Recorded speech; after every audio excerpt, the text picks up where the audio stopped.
प्रभु यीशु मसीह के नाम में मैं आप सभी को सलाम कहता हूँ। परमेश्वर पिता का धन्यवाद देता हूँ आज के इस दिन के लिए जो उसने हमारे जीवनों में दिया है, और इस जो यूथ कॉन्फ्रेंस हो रही है इसके लिए परमेश्वर पिता का धन्यवाद देता हूँ। परमेश्वर पिता का धन्यवाद देने के बाद डॉक्टर मैथ्यू के थॉमस सर का, जो Pentecostal church of God Itarsi के सीनियर पासवान हैं और भूतपूर्व विश्व पेंटिकॉस्टल कलीसिया के सेक्रेटरी रहे हैं, जो पूरे विश्व की पेंटिकॉस्टल कलीसिया है उनके सचिव भी रह चुके हैं। उनका तहे दिल से शुक्रिया अदा करता हूं, उनके परिवार का, पूरे चर्च के तमाम अन्य सहायक पासवानों का, चर्च की कमेटी का, कि उन्होंने ये अवसर मुझे दिया है कि परमेश्वर के वचन को आपके बीच में मैं रख सकूं, जो जवानों की इस सभा है। और सीधे मैं टेक्स्ट पर आना चाहता हूं, जो परमेश्वर पिता आज हमसे क्या बातें करना चाहता है, क्योंकि जो जवान हैं वो बहुत ही महत्वपूर्ण हैं, कलीसिया के खंबे हैं। Today's youth are the pillars of tomorrow's church, क्योंकि जवान यदि सही रास्ते पे चलेंगे, हिंदुस्तान पूरे विश्व में सबसे ज़्यादा जवानों की आबादी वाला देश है। इसलिए अत्यंत आवश्यक है कि हमारे कलीसिया के जवान परमेश्वर के उन बताए हुए मार्गों पर चलें, जो इन अंत के समय में संसार के हर घटनाक्रम हमसे कुछ कह रहे हैं। ये लड़ाइयाँ, ये महामारियाँ, ये बीमारियाँ, ये भूकंप, ये अकाल, ये टिड्डियाँ, ये युद्ध जाति पर जाति, देश पर देश चढ़ाई कर रहा है। इजराइल का जो अभी अटैक हमने देखा है, ईरान के ऊपर जो हुआ है, और ये सारे बिब्लिकल जो घटनाक्रम चल रहे हैं, ये चीख चीख कर कह रहे हैं कि प्रभु यीशु मसीह बहुत जल्द आ रहा है। और जब यीशु मसीह आ रहा है तो क्या मेरे और आपके संग परमेश्वर है कि नहीं? क्या मेरे संग, हम जवानों के संग परमेश्वर है कि नहीं? आज इस बारे में मैं चर्चा करना चाहूंगा, और मैं निवेदन करना चाहूंगा कि पवित्र शास्त्र क्या कहता है। उत्पत्ति की किताब 28वां अध्याय उसकी 10वीं आयत से हम पढ़ना प्रारंभ करेंगे। बेरशेबा से निकलकर हारान की ओर चला, और उसने किसी स्थान में पहुंचकर रात वहीं बिताने का विचार किया, क्योंकि सूर्य अस्त हो गया था। हाँ, बाइबल कह रही है कि ये अपने परिवार से निकला है, या यूं कहें कि ये घर से भागा हुआ है। इसके माता है, पिता है, भाई है, भरा पूरा एक परिवार है, संपन्न है, धनाढ्य है, और पूरी भरी जवानी में अपने घर से जब ये भाग रहा है तो एक जगह जाके, एक जंगल में जाके वहां पर रुकता है और निर्णय लेता है कि वहां पर विश्राम करे। और फिर बाइबल बता रही है कि सूर्य अस्त हो गया है। सब कुछ ऐसा लग रहा है कि समाप्त हो गया है। ऐसा लग रहा है कि अब ये अकेलेपन के दौर से गुजर रहा है। न इसके पीछे, आगे पीछे न माँ बाप है, न परिवार का कोई सदस्य है, कोई भी जन अब इसके संग नहीं है, और सूर्य अस्त हो रहा है। शायद बहुत से जवानों के जीवन में भी ऐसी परिस्थितियां हैं।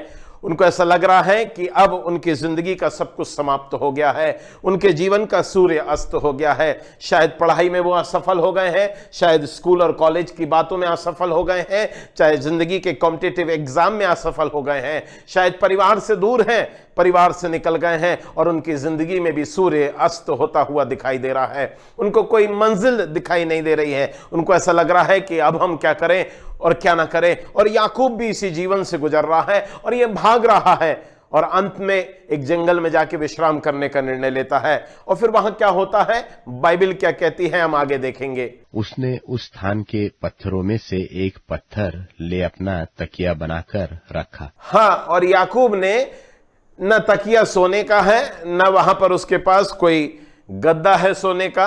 उसने एक पत्थर का तकिया बना लिया है कि रात को मैं यहां पर विश्राम करूंगा, और वहां पर वो विश्राम करने की कोशिश ही करता है। तो बाइबल बता रही है कि क्या घटनाक्रम वहां पर घट रहे हैं। देखें आगे बाइबल क्या कहती है। उसने स्वप्न में क्या देखा कि एक सीढ़ी पृथ्वी पर खड़ी है, और उसका सिरा स्वर्ग तक पहुंचा है, और परमेश्वर के दूत उस पर से चढ़ते उतरते हैं। जी हाँ, अब याकूब बड़ा दुखी है, बड़ा अकेला है, कोई भी नहीं है, कोई समझाने वाला नहीं है, जिंदगी में भाग रहा है, अकेला है, जंगल के अंदर है। और वहां पर क्या देख रहा है, जब पत्थर का सिराना रख के सोता है तो एक सीढ़ियां देख रहा है, और सीढ़ियों में स्वर्गदूत उतर रहे हैं, चढ़ रहे हैं, और वहां पर उसका एनकाउंटर परमेश्वर से हो जाता है। मेरे प्रिय विश्वासी जवानों, आज जिंदगी के अंदर आप भाग रहे हैं, आप परेशान हैं, आप टूट गए हैं, आप निराश हैं, आपको ऐसा लग रहा है सब कुछ समाप्त हो गया है, अब हमारे पास कोई आशा नहीं है, कोई दोस्त नहीं है, कोई बातें करने वाला नहीं है, कोई भी नहीं है। पर ऐसे समय में याकूब का एनकाउंटर परमेश्वर से होता है। यह अत्यंत आवश्यक है मेरे और आपके जीवन में कि हमारी मुलाकात परमेश्वर से हो जाए। लोग कहते हैं परमेश्वर ने इतना प्यारा क्यों कहा याकूब को, परमेश्वर ने इतना अपने दिल का दुलारा क्यों कहा, परमेश्वर ने इतने सारे इसके जीवन में घटनाक्रम घटे हैं, इसने बहुत से यहां पर दगाबाजी करी है, पर परमेश्वर का ये प्रिय क्यों है? जरा सुनेंगे क्यों ये कह रहा है। इसकी 15वीं आयत देखेंगे बाइबल क्या कह रही है। और सुन, मैं तेरे संग रहूंगा। हाँ, ये यहां पर परमेश्वर इससे कह रहा है मैं तेरे संग रहूंगा। शायद आप अकेले हैं, शायद आप टूट गए हैं, शायद आप निराश हैं, परंतु ऐसी परिस्थिति में आपसे गलतियां भी हो गई हैं याकूब के समान, परंतु बाइबल का जो परमेश्वर है वो मेरे और आपसे कहना चाहता है, सुनो जवानों, मैं तुम्हारे संग रहूंगा, मैं तेरे संग रहूंगा।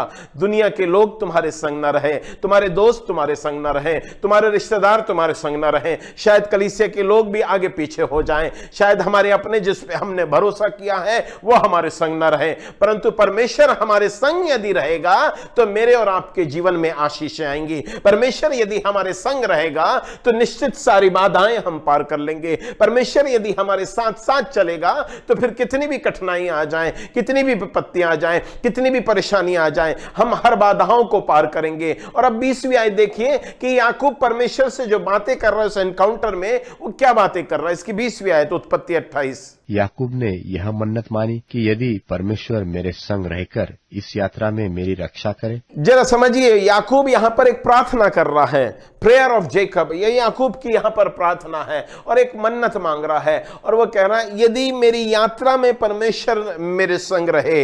वो यहां पर कह रहा है मेरे प्रिय जवानों, आज शायद आप जिंदगी में असफल इसलिए हैं कि आपके दोस्त आपके संग हैं, आपके रिश्तेदार आपके संग हैं, आपकी मित्र मंडली आपके संग है, आपके सलाहकार आपके संग है, परंतु शायद परमेश्वर आपके संग नहीं है। और जब परमेश्वर हमारे संग रहेगा, यकीन मानिए हम सफल हो जाएंगे। यकीन मानिए हम जीवन में जो हमने स्वप्न देखे हैं वो हम सफल हो जाएंगे। याकूब ने भी यहां पर स्वप्न देखा है, और जो स्वप्न इसने देखा है कि परमेश्वर इससे बातें करना चाह रहा है। परमेश्वर कह रहा है मैं अब्राहम का परमेश्वर हूं, मैं तेरे दादा अब्राहम का परमेश्वर हूं। परमेश्वर कह रहा है मैं इसाक तेरे पिता का परमेश्वर हूं। और सुन याकूब, बात यहीं पे समाप्त नहीं हो रही है, अब मैं तेरा भी परमेश्वर बनने जा रहा हूं। ये कितनी अद्भुत बात है। परमेश्वर से कह रहा है यदि तू मेरे संग रहेगा, और आगे देखें बाइबल क्या कहती है, परमेश्वर मेरे संग रहकर इस यात्रा में मेरी रक्षा करे। हाँ, प्रेयर ऑफ प्रोविजन के बाद प्रेयर ऑफ प्रोटेक्शन की बात कर रहा है ये।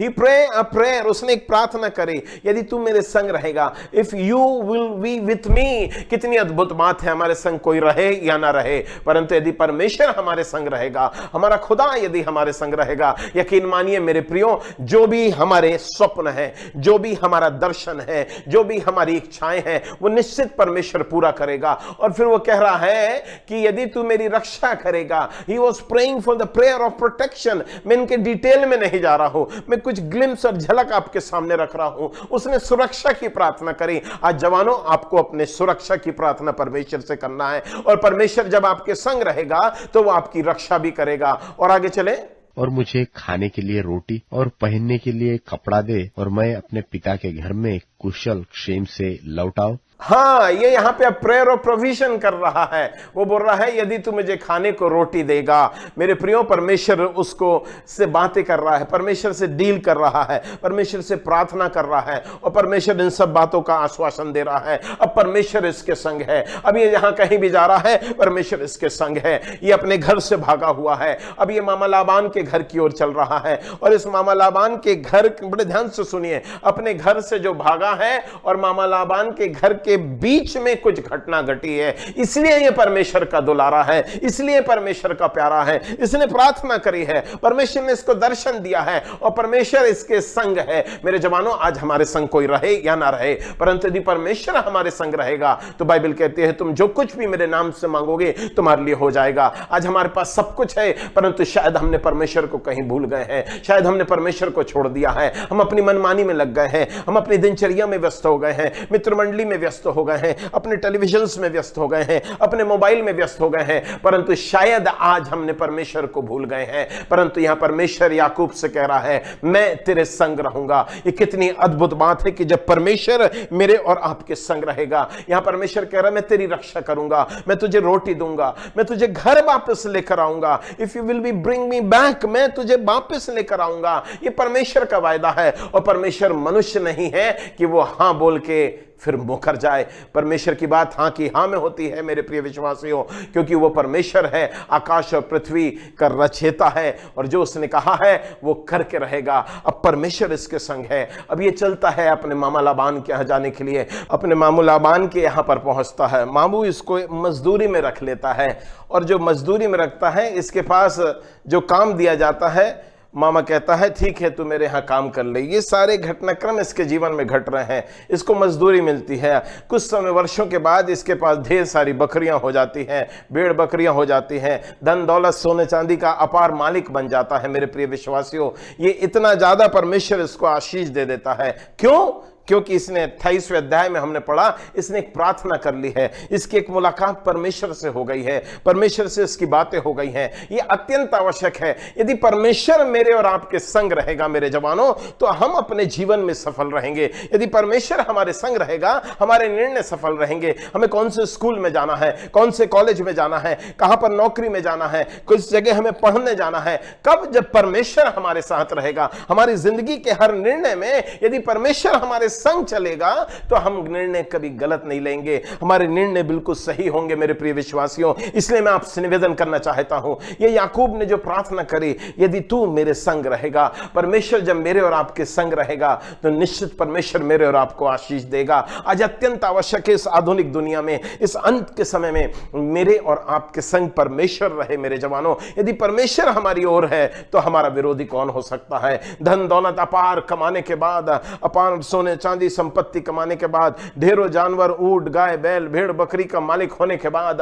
ये लौटता है मेरे प्रियो, ये वहां से लौट रहा है, और लौटने के बाद इसका मामा लाबान इसके सामने आ जाता है, परंतु कहता सुन, मेरे में इतनी ताकत तो है कि मैं तुझे अभी रोक लूं, परंतु क्या करूं, रात को तेरा परमेश्वर मेरे बीच में आ गया है। क्यों? क्योंकि परमेश्वर याकूब के संग है। जब परमेश्वर याकूब के संग है मेरे प्रिय विश्वासियों, तो मामा लाबान भी फिर आ जाए, फिर एसाव भी आ जाए, परमेश्वर ढाल बन के खड़ी हो जाएगा। जब परमेश्वर मेरे और आपके संग रहेगा तो फिर मेरे और आपको चिंता करने की जरूरत नहीं है। फिर हमारे हर निर्णय जो है वो परमेश्वर की दया में आगे बढ़ते जाएंगे। बहुत सारे लोग हैं, मुझे एक घटना याद आती है। एक ऐसा व्यक्ति है जो बाइबल का पुराना हीरो है, जो बहुत से विश्व विख्यात हीरो है, जिसकी चर्चा पूरी दुनिया में होती है, और पवित्र शास्त्र में भी इसका जिक्र है। मेहरबानी से हम देखेंगे निर्गमन की किताब, उसका 33वां अध्याय, उसकी 15वीं आयत से हम पढ़ना प्रारंभ करेंगे। इसके पढ़ने के पहले मैं मूसा के बारे में कुछ आपको बताना चाहता हूं, जो सबसे महत्वपूर्ण बात है। यह साधारण व्यक्ति नहीं है,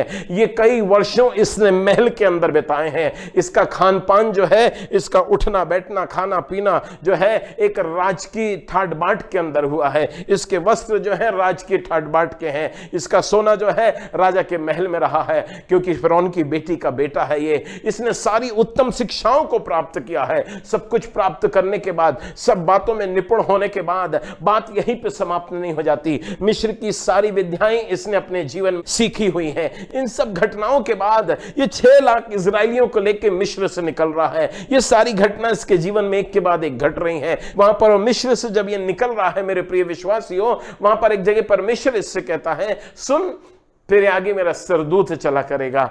वो कहता ना, परमेश्वर की इससे बातें हो रही हैं। आगे देखें बाइबल क्या कह रही है, निर्गमन 33 उसकी 15वीं आयत।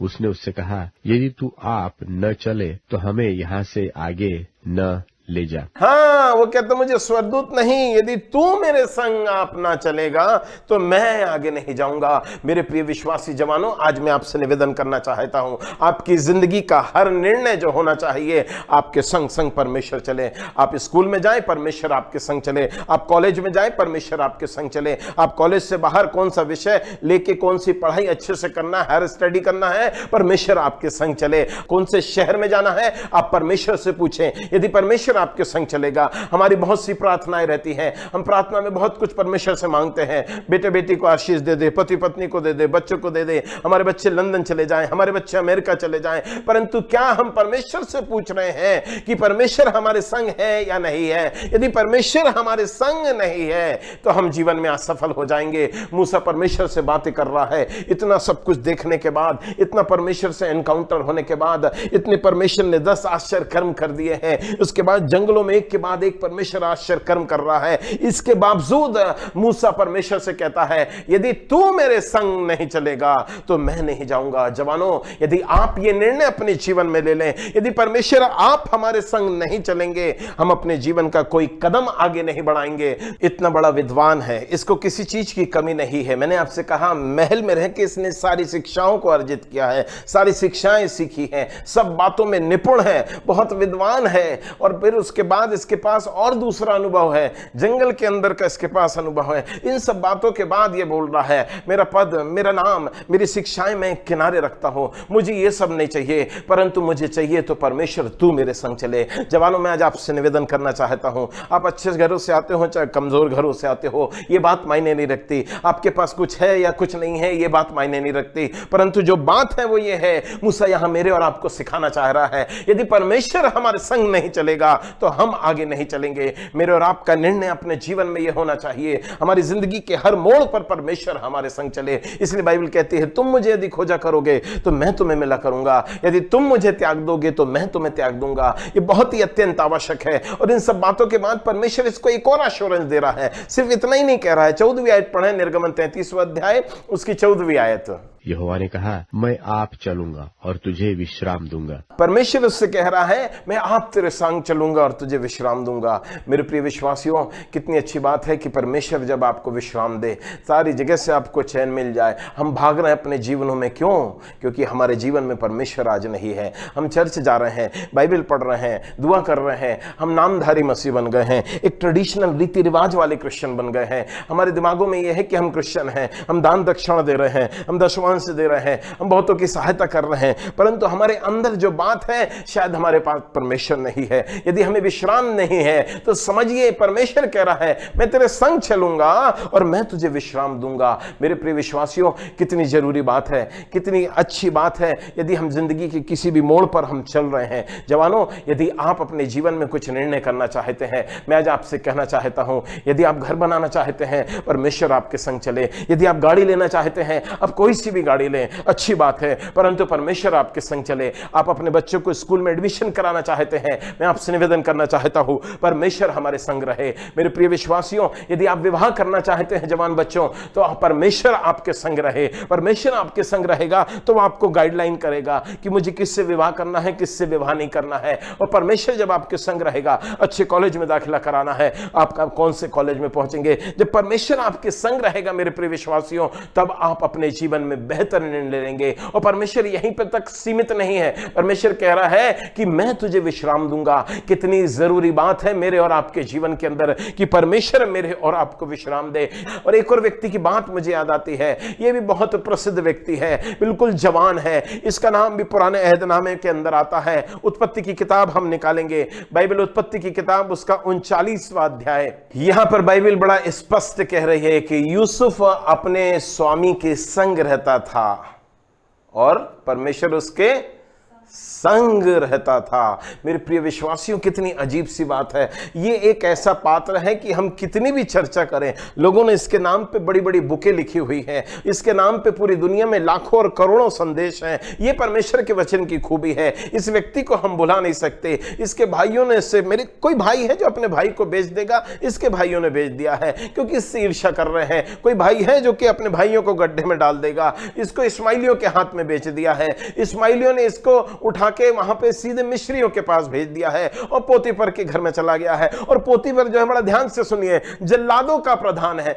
जल्लाद तो जल्लाद जो खाल खींच ले, जो रात दिन काम कराना जानते हैं। और मेरे प्रियो, ये जल्लादों का भी प्रधान है। जरा सोचिए, ऐसे व्यक्ति के हाथ में है, परंतु बाइबल कह रही है कि जब ये पोतीफर के घर में है, परमेश्वर इसके संग है। मेरे प्रिय जवानों, आप कितनी भी कठिन परिस्थितियों में हो, परंतु मैं आज आपसे कहना चाहता हूं, बहुत से लोग कहते हैं कि परमेश्वर उनके संग है जिनके पास गाड़ी है, जिनके पास बंगला है, जिनके पास पैसे हैं। ना परमेश्वर ऐसे लोगों के संग है या नहीं है, बात ये मायने नहीं रखती है। मैं आपसे कहना चाहता हूं, ये बर्तन मांजने वाला लड़का है, ये घर में झाड़ू लगाने वाला लड़का है, ये गरीब तबके में पहुंच गया है, इसकी स्थिति बहुत खराब है, मां बाप से दूर है, सब कुछ होने के बाद ये गुलाम बन गया है, एक दास का स्वरूप धारण करा है, परंतु परमेश्वर इसके साथ है। आप कोई सा भी काम कर रहे हो, काम बड़ा हो या छोटा नहीं होता है, जो बात है वो महत्वपूर्ण है। बहुत से लोग बड़े बड़े काम करते हैं, बड़े बड़े सेलिब्रिटीज इस वक्त संसार से चले गए, बहुत सारे धनाढ़ लोग इस संसार से चले गए। पिछले अभी माह में हमने सुना कि एक बहुत ही प्रसिद्ध व्यक्ति था जिसने सुसाइड कर लिया। एक सेलिब्रिटी था, घर था, गाड़ी थी, इंजीनियर था, पैसा था, नाम था, पद था, गाड़ियां थी, बहुत उच्च शिक्षित था, परंतु परमेश्वर इसके संग नहीं था, इसलिए इसने आत्महत्या कर ली। मेरे प्रिय जवानों, ये घर से बाहर है, ये गुलाम है, ये बर्तन मांजने का काम कर रहा है, ये झाड़ू मांजने का काम कर रहा है, घर के सबसे कमजोर तबके के जो काम है ये कर रहा है। बहुत से लोग सोचते हैं कि हम छोटे मोटे काम कर रहे हैं, झाड़ू लगा रहे हैं, नाली साफ कर रहे हैं, गाड़ी चला रहे हैं, हम स्वीपर का काम कर रहे हैं, हम छोटे मोटे काम कर रहे हैं, परमेश्वर हमारे संग नहीं है। नहीं, ऐसा नहीं है कि परमेश्वर सिर्फ बड़े लोगों के संग है, बिल्डिंगों वालों के संग है, गाड़ी वालों के संग है। परमेश्वर यूसुफ के भी संग था, और जब परमेश्वर यूसुफ के संग था तो जो काम ये करता था ये सफल हो जाता था। इसका जो मालिक है पोतीफर, ये देखता है, इसके पास जाके कहता है, Yusuf you are a good man, I have to think about you, तेरे बारे में मुझे कुछ सोचना होगा। तू जिस काम में हाथ लगा रहा है वो देख रहा है कि ये काम सफल हो रहा है। आप कहीं भी रहेंगे,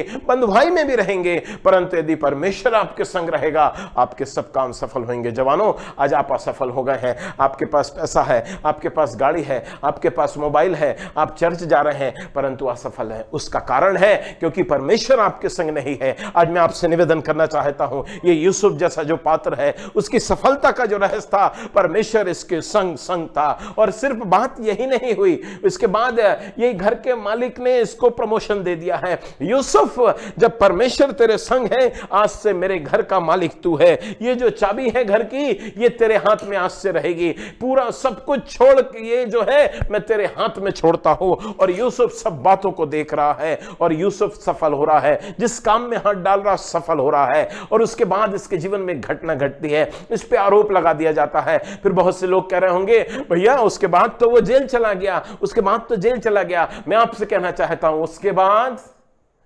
जेल जाने के बाद जब वो जेल में गया तो वहां जल्लादों का प्रधान इसको देख रहा है। 23वीं आयत इसकी पढ़िए जरा, बाइबल क्या कह रही है, 39 की 23वीं आयत। यूसुफ के वश में जो कुछ था उसमें से बंदी गृह के दरोगा को कोई वस्तु देखनी ना पड़ती थी, क्योंकि यहोवा यूसुफ के साथ था, यहोवा उसको उसमें। अब ये बंदी गृह में पहुंच गया है, एक झूठे आरोप इस पे लग गए हैं वे विचार के, शायद आप पे भी कई आरोप लग गए हैं, आपको जेल में डाल दिया गया है, आपने चोरी नहीं करी है, आपने वे विचार नहीं किया है, आपने हत्या नहीं करी है, परंतु किसी इलीगल बातों के अंदर आपको फंसा के आरोप लगा दिए गए हैं। दरोगा देख रहा है, परमेश्वर इसके संग है, उसने कहा, यूसुफ आज से नाम मेरा रहेगा कि दरोगा मैं हूं, काम पूरा तू संभालेगा, ये सारे कैदी तेरे संग रहेंगे, इनके ऊपर तू जो अधीनता करेगा। दरोगा के कार्य पूरा यूसुफ देख रहा है, बंदी गृह के अंदर भी जो देख रहा है वो सफल हो रहा है। वहां पे राजा के पिलाने आ रहे और खिलाने वाले आते हैं, और पिलाने आ रहे को वो सपन बताता है कि तू बचेगा और फिर महल में पहुंचेगा। वो भूल गया है, परंतु परमेश्वर नहीं भूला है। मैं आज आपसे कहना चाहता हूं, दुनिया भूल जाए, जिन पे आपने भरोसा किया है वो भूल जाएं, जो आपके लोग हैं भूल जाएं, आपके रिश्तेदार भूल जाएं, आपके माता पिता भूल जाएं, आपके भाई बहन भूल जाएं, पति पत्नी भूल जाएं, बच्चे भूल जाएं, परंतु मैं आपको कहना चाहता हूं, परमेश्वर कहता है, देखो जगत के अंत तक मैं तुम्हारे साथ हूं, ना तुम्हें मैं कभी छोड़ूंगा, ना मैं तुम्हें कभी त्यागूंगा। परमेश्वर उसके संग है। और जब वो वहां पे जो भी काम कर रहा है, वहां पे घटना घट रही है, वो स्वप्न बता रहा है, और वहां पर राजा स्वप्न देख रहा है, राजा सो नहीं पा रहा है। याद रखिए, बाइबल में जब भी कोई राजा को नींद नहीं आई, उत्पत्ति से लेकर प्रकाशित वाक्य तक परमेश्वर अपना काम करने पर है। एक छोटा सा लड़के को बाहर लाया जाता है और वो जो स्वप्न बताता है, राजा कहता है, क्या इससे बेहतर हमें कोई मिलेगा? नहीं मिलेगा। और राजा के बाद वहां पर मिस्र का प्रधानमंत्री और दुनिया का पहला प्रधानमंत्री यूसुफ बनता है। क्यों? परमेश्वर उसके साथ था। हालेलुया। ये कितनी जरूरी बात है कि परमेश्वर मेरे और आपके संग रहे मेरे प्रिय विश्वासियों। इसलिए जब परमेश्वर उसके संग है, वो भाग रहा है व्यभिचार से, वो वहां खड़ा नहीं है परंतु भाग रहा है। आज अत्यंत आवश्यक है मेरे और आपके जीवन में कि परमेश्वर मेरे और आपके संग रहे। और सबसे महत्वपूर्ण बात जो आपसे अब करना चाहता हूं, ये तीनों चारों पात्रों के नाम बता रहा हूं, परमेश्वर इसके संग है। एक और व्यक्ति मुझे याद आता है, मेहरबानी से हम देखेंगे बाइबल के अंदर जो लिखा हुआ है, गलातियों 2:9। और जब उन्होंने उस अनुग्रह को जो मुझे मिला था जान लिया, तो याकूब और कैफा और यूहन्ना ने, जो कलीसिया के खंभे समझे जाते थे, मुझको और बरनबास को दाहिना हाथ देकर संग कर लिया कि हम अन्य जातियों के पास जाएं और वे खतना किए हुओं के पास। और यहां पर सबसे महत्वपूर्ण बात है, मैं एक ऐसे जवान व्यक्ति की बात करना चाहता हूं जिसका नाम यूहन्ना है। एक यूहन्ना बपतिस्मा देने वाला है। मैं यूहन्ना जो यीशु मसीह का शिष्य है उसकी बात आपसे करना चाहता हूं। ये धनाढ़ घर से था, ये संपन्न घराने से था, इसके नौकर चाकर थे। और यहां भी इतिहासकार ये बताते हैं कि इसके संपर्क जो थे राजघरानों से थे। इसके घर के अंदर राजा महाराजा लोगों के लोग बाग अतिथि और ये सब उठने बैठने आते थे। परंतु जो बात है यहां पर, यूहन्ना जो यीशु मसीह का शिष्य है, इसने अपने जीवन में प्रमुखता जो थी वो प्रभु यीशु मसीह को दी। क्या मैं और आप अपने जीवन में प्रमुखता यीशु मसीह को दे रहे हैं या नहीं दे रहे हैं? यूहन्ना ने देखा था कि ये जो यीशु मसीह है ये साधारण व्यक्ति नहीं है, इसकी बातें जो हैं असाधारण है, इसके कार्य जो हैं असाधारण है, इसके हर कार्य में परमेश्वर इसके संग रहता है। यूहन्ना ने जब यीशु मसीह को देखा तो यूहन्ना ने अपने जीवन में निर्णय लिया। और सारे, यदि आप यूहन्ना का सुसमाचार पढ़ेंगे मेरे प्रियो, उसने प्राथमिकता अपने आप को नहीं दी परंतु वहां पर प्रभु यीशु मसीह को दी। हम चाहते हैं कि हमारा नाम हो, लोग हमें जाने, लोग हमें पहचाने, लोगों को हम विजिटिंग कार्ड देते हैं, लोग हमारी तारीफ करें, दो शब्द हमारी तारीफ के बारे में बोले। परंतु यहां पर यूहन्ना जहां कहीं भी अपना जिक्र आता है, यूहन्ना नाम नहीं लिखता है। यूहन्ना कहता है वह शिष्य जिससे यीशु मसीह प्रेम करता था। मेरे प्रियो, कितनी अद्भुत बात है। ये अपना बयान नहीं कर रहा है, ये जो महिमा है अपने जीवन से परमेश्वर को दे रहा है। बहुत सी बार लोग कलीसिया में कुछ देते हैं, पंखों में नाम लिखा देते हैं, बेंच में नाम लिखा देते हैं, जो भी चर्च में दान दक्षिणा देते हैं उनमें उनका नाम, लोग हमारा नाम पुलपिट से लें, ये मायने नहीं रखता है। हमारे जीवन से जो बात है, चाहे कुछ घटे या बढ़े, हमारे जिंदगी से महिमा परमेश्वर को मिलना चाहिए। यूहन्ना के जीवन के अंदर उसने अपने जीवन में John gave priority to Jesus Christ than his friendship। यूहन्ना ने जो उसका शिष्य था, प्राथमिकता जो है वो यीशु मसीह को दी बजाय अपने दोस्तों के। यूहन्ना का दोस्त था एक पतरस, ये दोनों एक संग चलते थे। ये भी कहा जाता है जब परमेश्वर ने, यीशु मसीह ने इनको जब बुलाया अपने चेले होने के लिए, तो यूहन्ना और पतरस एक साथ थे। यदि हम देखेंगे गलातियों की किताब में भी हम देखेंगे, वहां पर भी यूहन्ना और पतरस एक साथ थे। मंदिर के सुलेमान के ओसारे में जो जन्म का लंगड़ा है, वहां पर जब वो बैठता है, वहां पर भी पतरस और यूहन्ना एक साथ है। जब इनको पुनरुत्थान की सूचना मरियम ने वहां पर जाके दी थी, तो ये दोनों भागते हुए, यहां पर भी पतरस और यूहन्ना एक साथ हैं। परंतु जब निर्णय आया कि मुझे अब किस रास्ते पर चलना है, क्योंकि पतरस जो है वो मुकर गया है। पतरस ने सोचा कि अब यीशु मसीह का रास्ता यहां समाप्त हो रहा है। पतरस ने सोचा कि अब यहां पर क्रूस है। पतरस ने सोचा अब यहां पर सब कुछ समाप्त हो रहा है, इसके बाद सब कुछ समाप्त हो जाएगा। पतरस मुकर गया है, पतरस ने यीशु मसीह को छोड़ दिया है, पतरस ने कसमें खा ली है। यूहन्ना दो राह पे आके खड़ा हो गया है कि अब मैं यीशु मसीह के संग चलूं कि अपने दोस्तों के संग चलूं। बहुत सारे जवान यीशु मसीह को छोड़ देते हैं और दोस्तों के संग चले जाते हैं। बहुत सारे जवान यीशु मसीह की जो आज्ञाएं हैं, आप कहेंगे नहीं नहीं हमने नहीं छोड़ा, हम चल जाते हैं।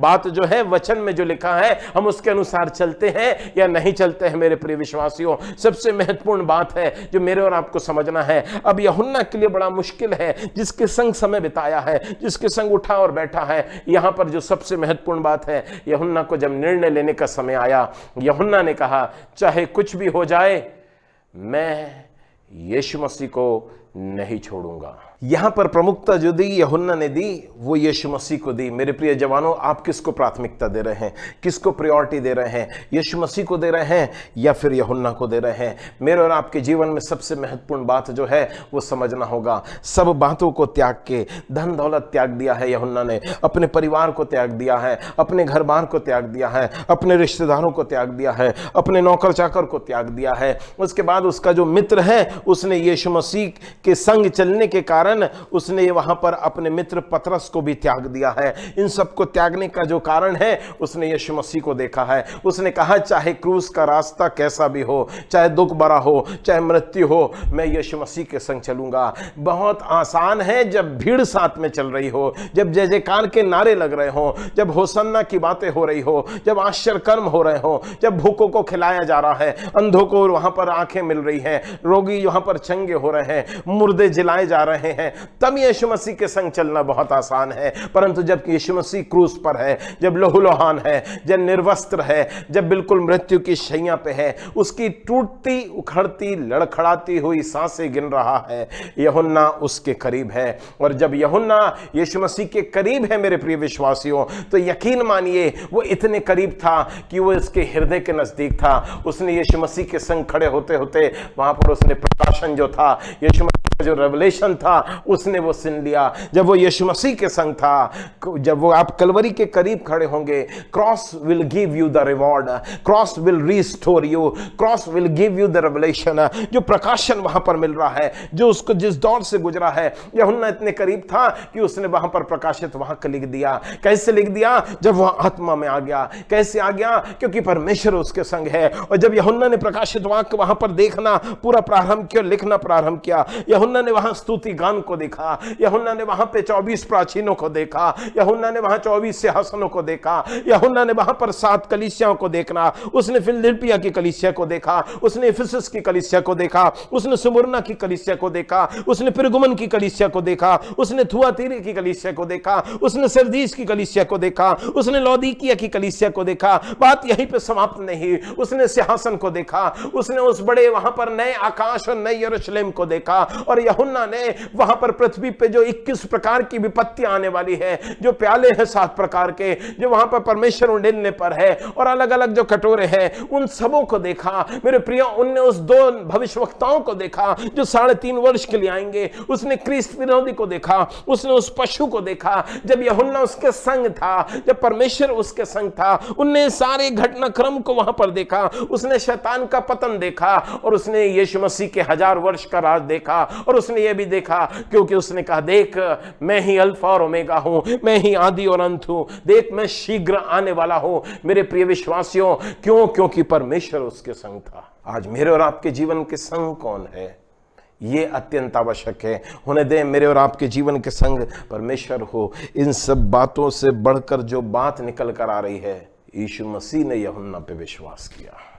हमारे जीवन में लोग, हम कहते हैं आप क्या यीशु मसीह पे विश्वास करते हैं? हम कहते हैं हाँ।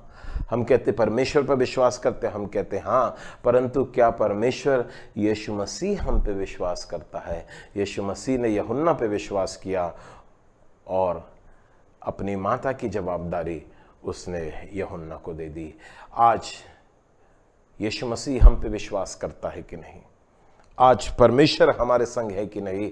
आज मेरे और आपको यह समझना बहुत जरूरी है कि कौन हमारे संग है। मेरे प्रिय विश्वासियों, यदि परमेश्वर हमारे संग होगा तो हम जीवन में सफलताओं को अर्जित करेंगे। परमेश्वर आपको आशीष दे। जय मसीह की। आज मुझे सुनने वाले सब प्रियजनों को मैं शीघ्र आने वाले प्रभु यीशु के नाम से अपना नमस्कार देता हूं। और आज मुझे अत्यंत खुशी है, इस पेंटिकॉस्टल यूथ फेलोशिप के तत्वाधान में FPCGI के द्वारा संचालित इस बर्निंग लैंप यूथ डे में मैं आप लोगों के साथ कुछ समय बिता सकूं। मैं प्रभु में ये प्रार्थना करता हूं कि हमारा ये बिताया जाने वाला समय व्यर्थ ना ठहरे, और निश्चित रूप से परमेश्वर हम सबको इसके द्वारा आशीषित कर सके। आज जब संसार में सब लोग दौड़ रहे हैं और कुछ न कुछ पाने की आशा में वो दौड़ रहे हैं। कुछ लोग इस दौड़ को बहुत अच्छी दौड़ते हैं, कुछ लोग थोड़ा कमजोर हो जाते हैं। मुझे लगता है आप भी उस दौड़ में एक मेडल पाने की आशा जरूर रखते होंगे। लेकिन आज मैं आपको एक ऐसी दौड़ के बारे में बताना चाहता हूं, एक ऐसे रेस के बारे में बताना चाहता हूं जिसमें आपको मेडल पक्का मिलेगा। आप संसार में जब बहुत से टूर्नामेंट्स को देखते हैं, जो फर्स्ट, सेकंड या थर्ड आते हैं उन्हें ही मेडल्स मिलते हैं। लेकिन जिस दौड़ की मैं आज बात करने जा रहा हूं, उसमें आपका मेडल पक्का है, और वो भी फर्स्ट पोजीशन के साथ में। क्या आप उत्साहित हैं उस दौड़ के बारे में जानने के लिए? तो आइए मेरे साथ थोड़ी देर परमेश्वर के वचन की ओर हम लोग जाएंगे, जहां पर हम एक ऐसी दौड़ को देखेंगे जिसको दौड़कर आज आप भी एक मेडल को प्राप्त कर सकते हैं। मेरा नाम पास्टर राजकुमार है। मैं जयपुर, जो राजस्थान का कैपिटल है, वहां पर प्रभु की सेवा में हूं। बेथेल फेलोशिप नामक एक संस्था के साथ मैं प्रभु की खिदमत करता हूं, सेवा करता हूं। और आज मुझे बड़ी खुशी है ये बताते हुए कि मैं उस कंपनी में काम करता हूं जहां पर ना तो कभी रिटायरमेंट होता है, ना ही लोगों को टर्मिनेट किया जाता है, और ना ही उन्हें ले ऑफ पर रखा जाता है। आप शायद मेरी बात को समझ पा रहे होंगे। आज कोरोना के कारण कंपनियां बंद होती जा रही हैं, लोगों को जबरदस्ती छुट्टी पर दे दिया जा रहा है, तनख्वाहें मिल नहीं रही हैं, लोग व्याकुल हैं, परेशानी में हैं। कुछ जो उम्र वाले लोग हैं उन्हें वॉलंटरी रिटायरमेंट पर भेजा जा रहा है। लेकिन संसार में एक ऐसा कार्य है जो कभी भी ना तो ले ऑफ होता है, ना रिटायरमेंट होता है, और ना ही किसी को वो अच्छा एम्प्लॉयर टर्मिनेट करता है, और वो है परमेश्वर की खिदमत करना, परमेश्वर की सेवा करना, आत्माओं के लिए प्रयत्न करना। और मैं आपको बताऊं, मैं एक बैंक में, जिसका नाम ICICI है, उसके एक प्रूडेंशियल डिपार्टमेंट में एक रीजनल मैनेजर के रूप में काम करता था। लेकिन 2010 में परमेश्वर ने मुझे अपनी सेवा के लिए बुलाया, और तब से लेकर आज तक परमेश्वर मेरा एम्प्लॉयर है। मैं उसके लिए काम करता हूं। और आज मुझे सुनने वाले नौजवानों को मैं प्रोत्साहित करना चाहता हूं कि संसार में जहां हम जीवन बिताते हैं, सबसे उत्तम कार्य अगर कोई कर सकता है तो वो परमेश्वर की खिदमत है, परमेश्वर की सेवा है। Praise the Lord. आइए मैं आपको उस दौड़ का हिस्सा आज बनाना चाहता हूं। मुझे आपको इब्रानियों की पुस्तक की ओर ले जाना पड़ेगा। नए नियम में इब्रानियों की पुस्तक, उसका 12 अध्याय, उसका 1 और 2 वचन मैं आपके लिए पढ़ना चाहता हूं। इस कारण जबकि गवाहों का ऐसा बड़ा बादल जो हमें घेरे हुए है, तो आओ हरेक रोकने वाली वस्तु और उलझाने वाले पाप को दूर करके वह दौड़ जिसमें हमें दौड़ना है, धीरज से दौड़ें, और विश्वास के कर्ता और सिद्ध करने वाले यीशु की ओर ताकते रहें, जिसने उस आनंद के लिए जो उसके आगे धरा था, लज्जा की कुछ चिंता ना करके क्रूस का दुख सहा और सिंहासन पर परमेश्वर के दाहिने जा बैठा। 1 मिनट अपनी आंखों को बंद करें। जहां भी आप हैं, आप अपने ड्राइंग रूम में हो, आप अपने बेडरूम में हो, आप कुर्सी पर बैठे हो, लेटे हो, 1 मिनट आंखों को बंद कीजिए, क्योंकि ये जो वचन मैं आपके सामने रखता हूं, ये मेरा वचन नहीं है, ये राजकुमार का वचन नहीं है, ये राजाओं के राजा उस परमेश्वर का वचन है। और जब हम उसे सुनते हैं, हम उससे प्रार्थना करें कि प्रभु हमारे मन की आंखों को खोल दीजिए कि हम इसको स्वीकार कर सकें। इसलिए 1 मिनट हम प्रार्थना करें।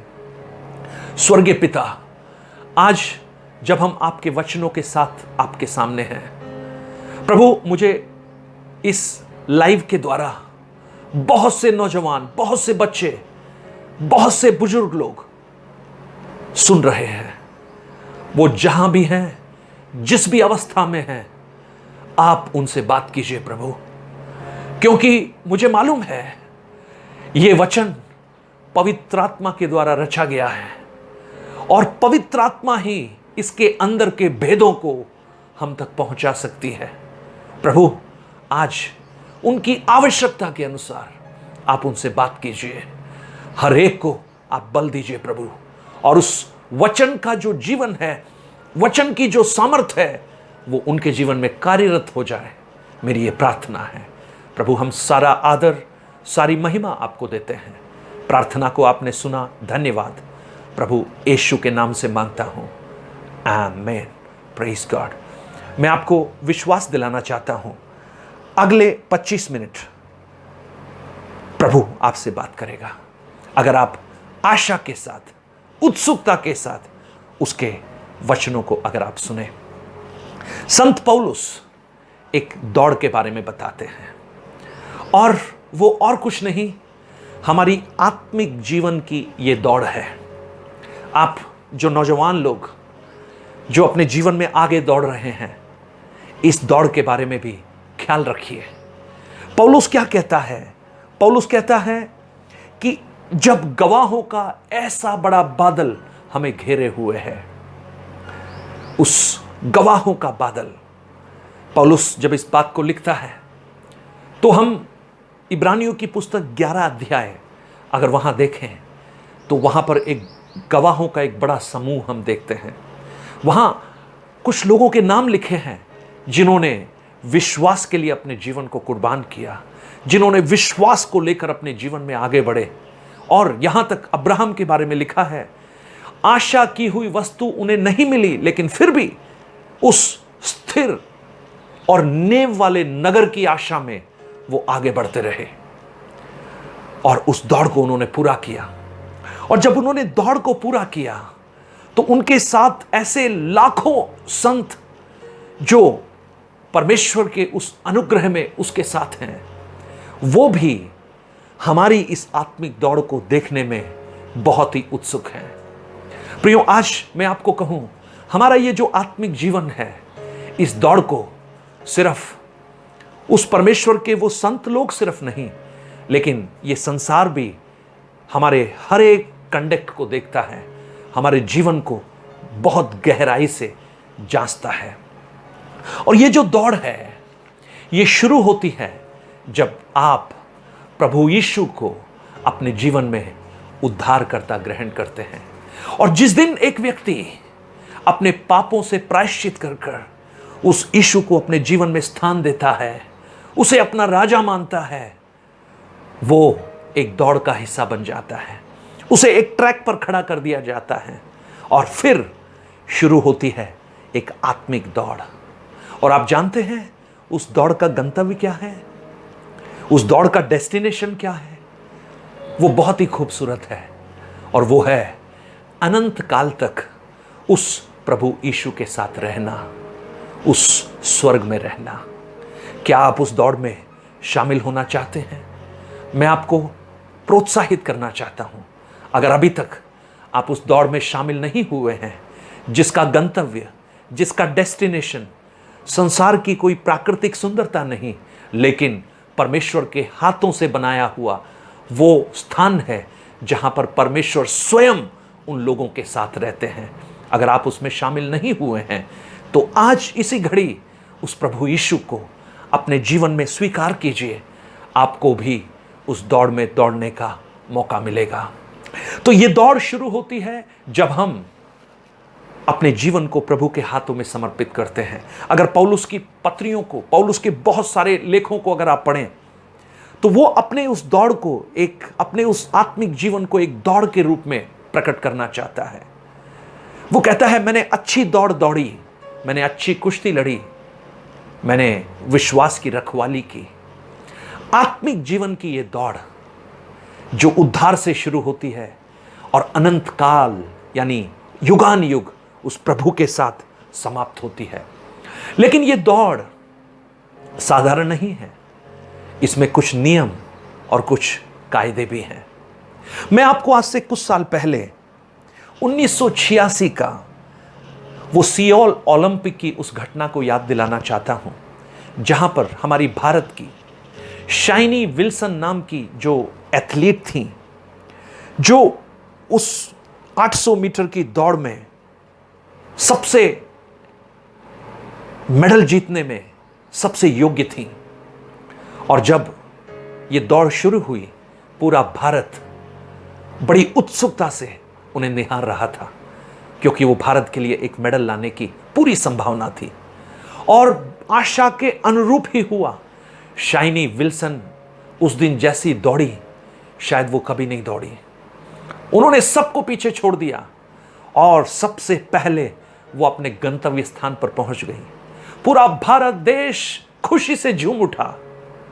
और जब इस आनंद को महसूस करना हमने शुरू किया, अचानक एक घोषणा हुई कि शाइनी विल्सन को उस दौड़ से जो उन्होंने जीती है उससे वंचित किया जाता है। सबके चेहरे उदास हो गए, भारत सदमे में आ गया, यह क्या हुआ? लेकिन जब जानकारी मिली तो समझ में आया कि शाइनी विल्सन ने दौड़ते समय जिस ट्रैक पर वो दौड़ रही थी, थोड़ा सा एक पैर गलती से उनका दूसरे ट्रैक पर चला गया। और जब रेफरीज ने इसको देखा, उन्होंने शाइनी विल्सन को डिस्क्वालीफाई कर दिया उस दौड़ से। जो पदक उनके हाथ में था वो उनसे छीन लिया गया। वो बहुत बड़ी उदासी का एक समय था। शाइनी विल्सन ने कहा, उतनी बेइज्जती और उतना दुख शायद उन्हें कभी नहीं हुआ। प्रियो, ये जो हमारी आत्मिक दौड़ है, इसके कुछ नियम हैं, इसके कुछ कायदे हैं जो हमें पूरे करने होते हैं। और यहां पर पौलुस कहता है, जब आप उस दौड़ में दौड़ते हो तो आओ हरेक रोकने वाली वस्तुओं को और उलझाने वाले पाप को छोड़ते हुए हम आगे की तरफ दौड़ें। क्योंकि जब हम दौड़ते हैं और अगर हम कुछ वजन लेकर दौड़ें, कुछ ऐसी चीजें जो हमें रोकती हैं, उनके साथ अगर हम दौड़ें तो हम दौड़ नहीं पाएंगे, क्योंकि वो चीजें हमें पीछे खींचना शुरू करेंगी, वो हमें पुल बैक करना शुरू करेंगी। तो सबसे पहली चीज है कि हम कुछ चीजों को छोड़ें। Get rid of some distractions. अब मुझे नहीं मालूम आपको कौन सी चीज रोकती है, सबकी रुकावट अलग अलग है। आपने उसेन बोल्ट को दौड़ते हुए देखा होगा, विश्व के सबसे तेज दौड़ने वाले उसेन बोल्ट। मैं भी कॉलेज में एक अच्छा एथलीट था। 100 मीटर मैं 11.6 सेकंड में पूरा करता था। मुझे दौड़ने का बड़ा शौक था। लेकिन एक चीज आप देखिए, उसेन बोल्ट जब दौड़ता है, वो दौड़ते हुए कभी आपने देखा है कि दौड़ते दौड़ते अचानक उसेन बोल्ट का मोबाइल बजा और नोटिफिकेशन आया और उन्होंने फटाफट मैसेज देखने के लिए मोबाइल निकाला? कभी देखा है आपने? आपने कभी देखा है उसेन बोल्ट जब दौड़ते हुए वो दर्शकों को देखते हुए कहते हैं, हाय हाउ आर यू, आप कैसे हो? कभी देखा है आपने? आपने उसेन बोल्ट को दौड़ते हुए कभी देखा है कि वो सोचते हैं चलो अभी फेसबुक पर एक लाइव डाल देते हैं, मैं दौड़ रहा हूं? देखा है आपने? नो, कभी नहीं देख सकते, क्योंकि पूरे जीवन भर का जो परिश्रम है, जब उस ओलंपिक में जब कोई व्यक्ति दौड़ता है, उसका एक ही लक्ष्य होता है, और वो है वो गंतव्य स्थान, वो है वो लाइन, फिनिशिंग लाइन, जहां पर उसे पहुंचना है। और उसके लिए वो किसी भी बोझ को लेकर नहीं चल सकता। उसेन बोल्ट ये नहीं कह सकता कि वो बैकपैक मेरा बहुत इंपॉर्टेंट है, उसमें मेरे प्रेशियस डॉक्यूमेंट्स हैं, उसको मैं पीठ पर लाद कर चलूंगा। नो नो नो, उसे सब कुछ छोड़ना पड़ेगा। मुझे सुनने वाले मेरे प्रिय भाइयों, आप उस आत्मिक दौड़ में अगर दौड़ना चाहते हैं, अगर सफलता उसमें पाना चाहते हैं, और वो जो मेडल जो प्रभु चाहता है कि सबको मिले, जब ओलंपिक में कोई दौड़ता है वहां फर्स्ट सेकंड थर्ड को ही मेडल मिलता है, लेकिन इस दौड़ में जो रेफरी है, जो परमेश्वर है, वो चाहता है कि सब मेडल जीते। लेकिन सबसे पहला कदम जो आपको उठाना है वो है कुछ ऐसे बोझों को आप अलग करें, उसको आप छोड़ें। कुछ ऐसे पापों को जो आपके आत्मिक जीवन में आपको आगे बढ़ने से रोकती हैं, जो आपके रिश्ते को उस परमेश्वर के साथ जुड़ने से रोकती हैं, उनको आपको छोड़ना पड़ेगा। जब आप उन्हें छोड़ेंगे तब आप हल्का महसूस करेंगे। आप देखिएगा उसेन बोल्ट को या किसी भी एथलीट को जो ओलंपिक में दौड़ रहे होते हैं, उनके कपड़े भी इतने हल्के होते हैं और इतने कम होते हैं। आपने किसी को सूट और टाई पहनकर दौड़ते हुए नहीं देखा होगा, क्योंकि वो कोई भी रुकावट लेकर नहीं दौड़ सकते। आज मुझे सुनने वाले मेरे प्रिय भाइयों बहनों, आपके जीवन की रुकावट क्या है? आपके जीवन को कौन सी चीज पीछे खींचती है?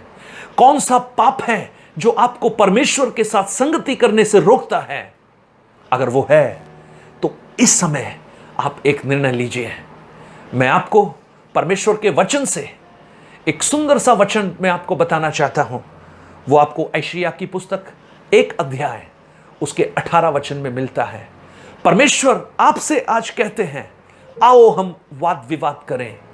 तुम्हारे पाप चाहे लाल रंग के भी क्यों ना हो, मैं उन्हें धोकर हिम के समान श्वेत बना दूंगा। प्रियो, आपके पाप चाहे कोई भी क्यों ना हो, संसार चाहे उन्हें नजरअंदाज ना कर पाए, चाहे लोग आपको माफ ना करें, लेकिन आज मेरा परमेश्वर कहता है कि अगर आप उन पापों को स्वीकार करें, अगर आप उनके लिए अपने आप को समर्पण करें उसके सामने माफी मांगने के लिए, प्रायश्चित करने के लिए, तो वो आपको श्वेत बना सकता है, वो आपको धर्मी बना सकता है, वो आपको होल बना सकता है। एक दौड़ में अगर आपको जीतना है, आपको कुछ चीजों को छोड़ना पड़ेगा। मैं आपको एक नौजवान के बारे में बताना चाहता हूं जिसका नाम यूसुफ है, और आप उत्पत्ति की पुस्तक में यूसुफ को पा सकते हैं। आपके जैसा एक नौजवान, सुंदर, वाह क्या लाली उसके चेहरे पर। लेकिन उस नौजवान को देखिए, वो एक दौड़ में था, वो एक आत्मिक दौड़ में था, और उसने किसी भी परिस्थिति को अपनी आत्मिक दौड़ में रुकावट होने नहीं दिया। एक दिन जब वो एक घर में था, पोतीफर के घर में था, तो पोतीफर की पत्नी ने उससे कहा कि मेरे साथ सो, मेरे साथ फिजिकल रिलेशनशिप बनाओ। लेकिन आप जानते हैं, यूसुफ ने एक परमेश्वरीय चश्मा लगाया हुआ था। यूसुफ का देखना वो नहीं था जो सब देखते हैं, वो एक परमेश्वरीय दृष्टिकोण से देखता था। मैं आपको बताना चाहता हूं, आप चश्मा लगाते होंगे धूप से बचने के लिए। आप क्या करते हैं? जब आप चश्मा लगाते हैं तो ये चश्मा आपको धूप से छुड़ाता है, हर एक रेडिएशंस जो आती हैं उससे आपको प्रोटेक्ट करता है। तो जब आप इस चश्मे को लगाते हैं, आप उन रेडिएशन से प्रोटेक्टिव हो जाते हैं। आपको एक चश्मे की आवश्यकता है, और वो चश्मा किसी रेबैन कंपनी का बनाया हुआ नहीं, लेकिन परमेश्वर का एक आत्मिक चश्मा जो यूसुफ ने लगाया हुआ था। यूसुफ को जब ऐसा एक मौका मिला, यूसुफ ने उस चश्मे से देखा, और उस चश्मे से जब उसने देखा, उसे यह समझ में आया कि ये जो थोड़े समय का कार्य मेरे उस बड़ी योजना को जो परमेश्वर मेरे लिए रखता है उसको रोक रहा है। मुझे यहां नहीं रुकना। वो उस जगह को छोड़कर भाग गया। प्रियो, आज मैं आपको घोषणा करना चाहता हूं, आपके लिए परमेश्वर ने एक बहुत बड़ी योजना बनाई है जो आप कल्पना भी नहीं कर सकते, जो आप सोच भी नहीं सकते। आपके लिए जो प्रभु ने स्थान तैयार किया है उसकी सुंदरता कि आप कल्पना भी नहीं कर सकते। आप प्रकाशित वाक्य को जब आप पढ़ेंगे, एक नया यरूशलेम जिसके बारे में लिखा है वो दुल्हन के समान सजाया गया है, और हर एक व्यक्ति जो मेमने के लहू से खरीदे गए हैं वो उस स्थान के वासी होंगे, और परमेश्वर उनका परमेश्वर होगा। और उस स्थान के बारे में हम ये भी पढ़ते हैं, ना तो मनुष्यों ने देखा, ना उनके कानों ने सुना, ना उनके चित्त में चढ़ी। ये वो बातें हैं जो परमेश्वर ने अपने प्रेम करने वालों के लिए बनाई हैं। प्रियो, आपके लिए प्रभु ने बहुत उत्तम चीज बनाई है, लेकिन उस दौड़ को दौड़ने से पहले आपको यह निश्चित करना है कि मैं कुछ बातों को छोड़ने के लिए तैयार हूं। कौन सी बात है प्रियो जो आपको रोकती है? क्या सोशल मीडिया है? क्या आपके रॉन्ग रिलेशनशिप है? क्या आपका एडिक्शन है? क्या आपकी कुछ ऐसी आदतें हैं जो आप लोगों के सामने नहीं लाना चाहते? लेकिन प्रियो, चाहे वो कुछ भी क्यों ना हो, प्रभु कहता है अगर तुम उन्हें मेरे सामने लाओ, प्रायश्चित करो, तो मैं तुम्हें धोकर हिम के समान बना दूंगा, मैं तुम्हें शुद्ध कर दूंगा। इसलिए आओ, रोकने वाली वस्तुओं को छोड़ो, कुछ चीजों को हमें दूर करें, कुछ पापों को हम दूर करें।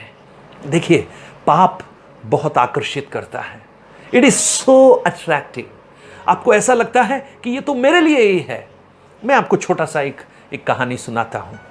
एक बार एक जंगल के उस किनारे पर एक गांव था और वो लोग बाढ़ का इंतजार करते थे, क्योंकि जब बाढ़ आती थी तो बाढ़ के साथ साथ बहुत से पेड़, सूखी लकड़ियां और बहुत सी चीजें पानी में बहकर आती थी और ये गांव के लोग उन चीजों को ले लेते थे। ऐसे ही एक भाई जब उस बाढ़ के समय नदी के किनारे खड़ा था तो उसने देखा कि एक काले रंग का कंबल पानी में बहकर आ रहा है, एक ब्लैक ब्लैंकेट। वो बड़ा खुश हो गया। उसने देखा कोई भी नहीं है। वो तुरंत पानी में कूदा उस कंबल को लेने के लिए और तैरते हुए वो कंबल के पास पहुंच गया। उसने कंबल को पकड़ लिया, लेकिन जैसे ही उसने कंबल को पकड़ा तब उसे समझ में आया कि ये कंबल नहीं था, एक काले रंग का भालू था जो बाढ़ में पानी से बह रहा था और वो भी अपने जीवन बचाने की कोशिश कर रहा था। और जैसे ही इस व्यक्ति ने उसे पकड़ा, उस भालू ने भी इस व्यक्ति को पकड़ लिया। आप जानते हैं परिणाम क्या हुआ? दोनों ही पानी में डूबकर मर गए। हालेलुया। प्रियो, ये जो पाप है आपको बहुत आकर्षित करता है। जब आप कॉलेज में होते हैं, जब आप स्कूल में होते हैं, शायद आपका दोस्त आपको बोले, अरे ये सिगरेट एक स्मोक तो करना है, करके दिखा। आप जब मना करेंगे आपको वो बोलेगा, अरे तू लड़का भी है या नहीं है? तो उस समय आप उस यूसुफ के चश्मे से देखना और उनको ये कहना कि मुझे ये प्रूव करने की जरूरत नहीं कि मैं लड़का हूं, क्योंकि मुझे मालूम है मैं लड़का हूं। और उससे बढ़कर मुझे एक चीज और मालूम है, मैं साधारण लड़का भी नहीं हूं, मैं परमेश्वर की संतान हूं। I am a child of God. और मेरा देखना वो नहीं जो तुम देखते हो। ये बहुत अट्रैक्ट करता है प्रियो। जब आप किसी फंक्शन में होते हैं जहां पर सब लोग कुछ ड्रिंक्स कर रहे हैं, आप भी मान लीजिए वहां पर हैं, आपको वो कहेंगे, अरे एक बार लेने में क्या होता है, इसमें तो अल्कोहल कितना परसेंट है, 6% है, 7% है। ये एक बार बार बार बन जाता है और आप जैसा वो भालू उस व्यक्ति को जकड़ लिया, आप उसमें जकड़ जाते हैं। ये बहुत अट्रैक्टिव है प्रियो। आपके जब मोबाइल पर एक पॉपअप आता है और जब आप उसे खोलते हैं, आपको समझ में आता है ये कुछ ऐसी साइट है, ये कुछ ऐसी अश्लील साइट है, लेकिन आपकी आंखें उसकी ओर आकर्षित हो जाती हैं। लेकिन उस समय मैं फिर से आपको कहूं, आपको एक चश्मे की आवश्यकता है, उस यूसुफ के चश्मे की आवश्यकता है, उस परमेश्वरीय स्वर्ग में बनाए हुए चश्मे की आवश्यकता है, जिससे आप परमेश्वर के दृष्टिकोण से आप देखें और आप ये कह सकें, I am a child of God. मैं परमेश्वर की संतान हूं, मुझे कोई चीज रोक नहीं सकती उस दौड़ में आगे बढ़ने से। और उसके बाद पौलुस एक और चीज कहता है कि विश्वास के कर्ता और सिद्ध करने वाले यीशु की ओर आंखें लगाओ। Praise God. उस दौड़ को सफलता से दौड़ने का एक और तरीका, अगर आप उस दौड़ की फिनिश लाइन को, जो विश्वास का करता है, जो मसीह है, उसकी ओर आप अगर देखेंगे तो आप उस दौड़ में पराजित नहीं होंगे। देखिए, मत्ती रचित सुसमाचार 14 अध्याय में 22 से लेकर 33 तक वचनों को जब आप पढ़ते हैं, चेले लोग पानी में नाव में जा रहे थे, नाव में यात्रा कर रहे थे। बहुत आंधी तूफान आ गया, ये डूबने लगे। अचानक यीशु पानी के ऊपर चलकर वहां पर आए और जब चेलों ने देखा कि वो यीशु है, वो घबरा गए। पहले बोले भूत है, लेकिन जब उन्हें मालूम हुआ कि ये यीशु है पतरस ने कहा, अगर ये तू है तो मुझे भी पानी पर चलने की अनुमति दे। यीशु ने कहा, चलकर आ जाओ। पतरस पानी पर चलने लगा और वचन में लिखा है, जितनी देर वो यीशु को देख रहा था वो पानी के ऊपर चल रहा था। लेकिन जैसे ही उसका ध्यान लहरों की ओर गया, जैसे ही उसका ध्यान पानी की ओर गया, आंधी तूफान को उसने देखना शुरू किया, वो पानी में डूबने लगा।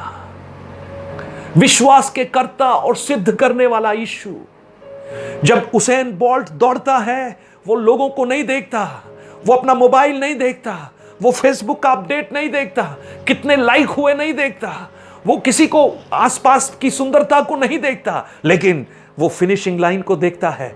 उसे एक रिबन दिखाई देता है और उसे मालूम है मेरा डेस्टिनेशन वो है।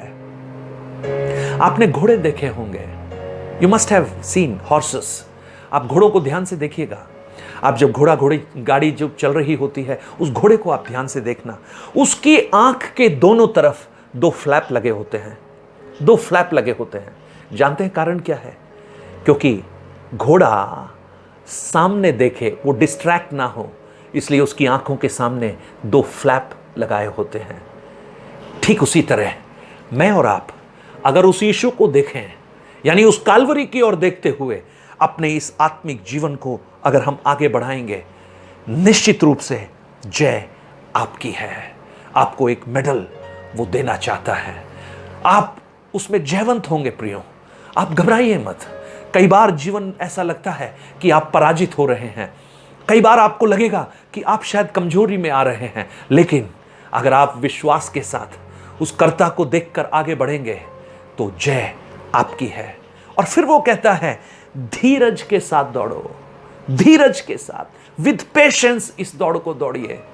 देखिए, उसेन बोल्ट के साथ दौड़ने वाले लोगों में से अगर उसेन बोल्ट सबसे आगे निकल गया तो समझ लीजिए गोल्ड मेडल तो गया। लेकिन ये जो दौड़ है, ये जो विश्वास की जो दौड़ है, इसमें कोई भी आपका जो मेडल है वो छीन नहीं सकता। हाँ, ये बड़ा सुंदर है। आपका मेडल आपके लिए है। बस प्रभु चाहता है कि आप उस दौड़ को पूरा करें, आप पूरा करें। मैं आपको एक और बात कहकर समाप्त करूंगा। एक तंजानिया के एक लॉन्ग रनर थे जिनका नाम जॉन स्टीफन था। उन्होंने जब ओलंपिक में वो 1968 में मैक्सिको में जब दौड़ रहे थे, मैराथन दौड़ रहे थे, बीच में वो गिर गए, उनका पैर चोटिल हो गया, खून बहने लगा, उनको दौड़ से रुकने का अवस्था आ गया। लेकिन उन्होंने पट्टी बांधकर बड़ी मुश्किल से लंगड़ाते हुए उस दौड़ को पूरा किया। और दौड़ जब पूरा कर कर जब वो स्टेडियम में पहुंचे तो स्टेडियम लगभग खाली हो चुका था। लोगों ने कहा कि ये जॉन स्टीफन, तुम्हें क्या हुआ? उसने कहा, मैं गिर गया। तो लोगों ने कहा, तुम्हें इतना परेशान होने की जरूरत क्या थी? लेकिन जानते हैं जॉन स्टीफन ने क्या कहा? जॉन स्टीफन ने कहा, मेरे देश तंजानिया ने 15,000 किलोमीटर दूर इतना पैसा खर्च कर कर मुझे इसलिए मैक्सिको ओलंपिक में नहीं भेजा कि मैं उस दौड़ को शुरू करूं, लेकिन मुझे इसलिए भेजा कि मैं उस दौड़ को समाप्त करूं। प्रियो, मुझे और आपको काल्वरी के क्रूस पर यीशु मसीह ने अपने बहुमूल्य लहू को बहाकर इसलिए नहीं खरीदा कि हम उस दौड़ को शुरू करें, लेकिन वो चाहता है कि हम उसे समाप्त भी करें, उसे फिनिश करें। आइए प्रियो, उस दौड़ को फिनिश कीजिए। वो मुकुट आपके लिए है, वो मेडल आपके लिए है। आप चाहे इस संसार में पराजित क्यों ना हो, लेकिन वहां पर आप जयवंत हैं। अपनी आंखों को बंद कीजिए, समय पूरा हो गया है। 1 मिनट हम प्रार्थना करें। स्वर्गीय पिता, मैं आपको धन्यवाद देता हूं प्रभु, आज इन वचनों को सुने हुए प्रत्येक भाई बहन, बच्चे बुजुर्ग जितने लोग हैं प्रभु जी, उन सबको उस दौड़ में दौड़ने के लिए अनुग्रह दे। रोकने वाली वस्तुओं को वो छोड़ें, ओ उलझाने वाले पापों को वो दूर करें, और प्रभु आपकी हजूरी में, आपके अनुग्रह में वो आगे बढ़ सके, और उस दौड़ में जो मुकुट आपने उनके लिए रखा है, जो मेडल आपने उनके लिए रखा है, उसको वो हासिल कर सके। प्रभु आप उन्हें अनुग्रह दे, आशीष दे। प्रार्थना को आपने सुना, धन्यवाद। प्रभु यीशु के नाम से मांगता हूं, सुन और ग्रहण कर पिता, आमेन।